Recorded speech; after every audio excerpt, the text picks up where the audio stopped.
Hello and welcome to another session of MCQs on macroeconomics. This is our second session of MCQs on macroeconomics, and our theme, our topic is the origins of macroeconomics or the birth of macroeconomics.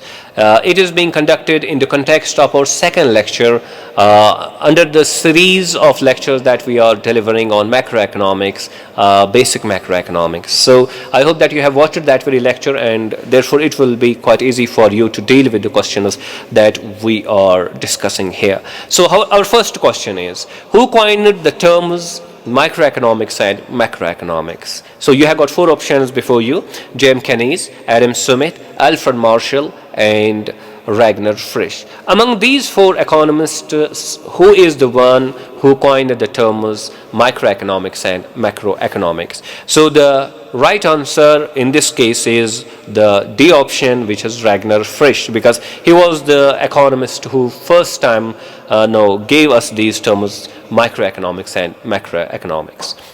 Our second question is, Ragnar Frisch won the Nobel Prize in Economic Science in the year. In which year did he win the Nobel Prize in Economic Science? So you have got four options: 1969, 1979, 1968, and 1978. So the right answer in this case is A option, 1969. It was in 1969 in which he shared the Nobel Prize in economics.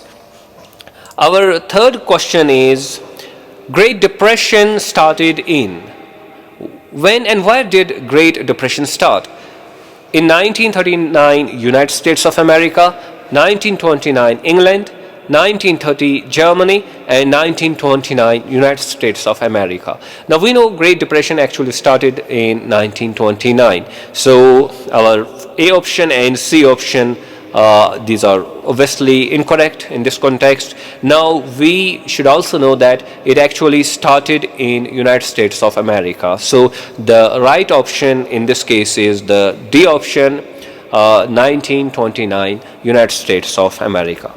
Our fourth question is, which of the following didn't happen in the Great Depression? Among the following that you find on your screen, which didn't happen in the context of Great Depression?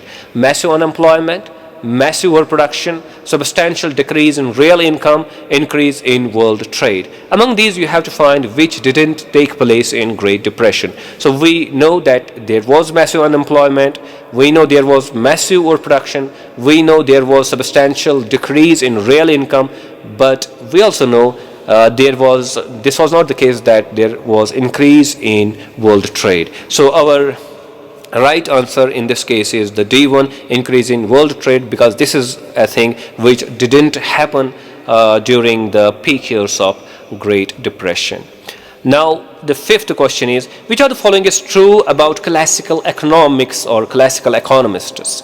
So you have got four options, and you have to find which of these is true about classical economics. So the first option is no overproduction in the long run, no unemployment in the long run, markets are self-correcting, all of the above. So you have to find among these four which one is the most appropriate and correct.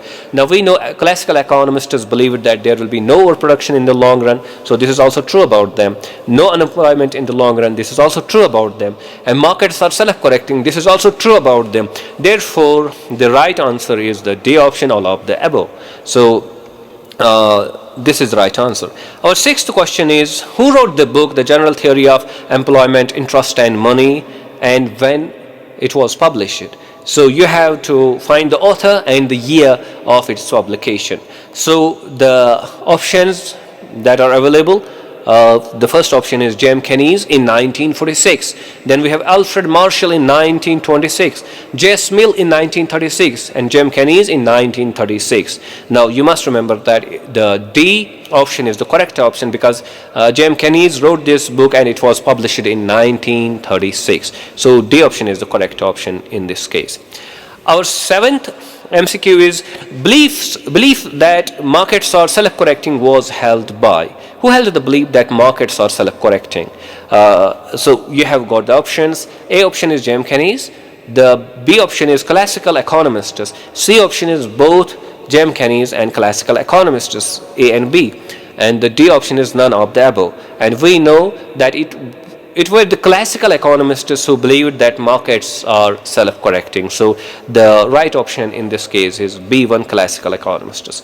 So our eighth MCQ is J.M. Keynes believed that. So which the following options that you find on the screen, which of them was believed in by J.M. Keynes? So the first one is markets are not self-correcting, markets may be self-aggravating, the C1 is government intervention is important, and the D1 is all of the above. Which of them is correct about J.M. Keynes that he believed in this? So we find that Keynes believed that markets are not self-correcting. It is true about him. He also believed that markets may be self-aggravating. If a problem starts, it can aggravate with the passage of time. He also believed that government intervention is important for the stability of an economy, for the progress of an economy. So we can say the most appropriate option in this case is the last one, D1, which is all of the above.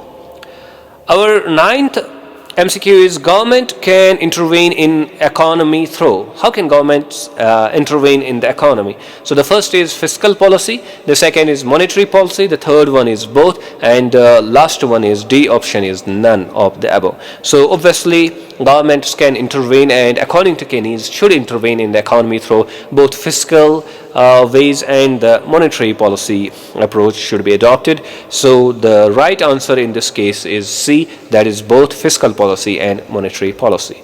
Our last MCQ for this session is J.M. Keynes' revolutionary analysis led to the birth of which subject was born out of the revolutionary analysis that J.M. Keynes put forward. So you have got the options: microeconomics, macroeconomics, international economics, environmental economics. So obvious answer in this case is macroeconomics. And this concludes our session on the origins of macroeconomics and some important information that we need to keep in mind in this context. I hope that you have thoroughly enjoyed this session. Do subscribe to my YouTube channel, Ernest Economics. Thank you very much.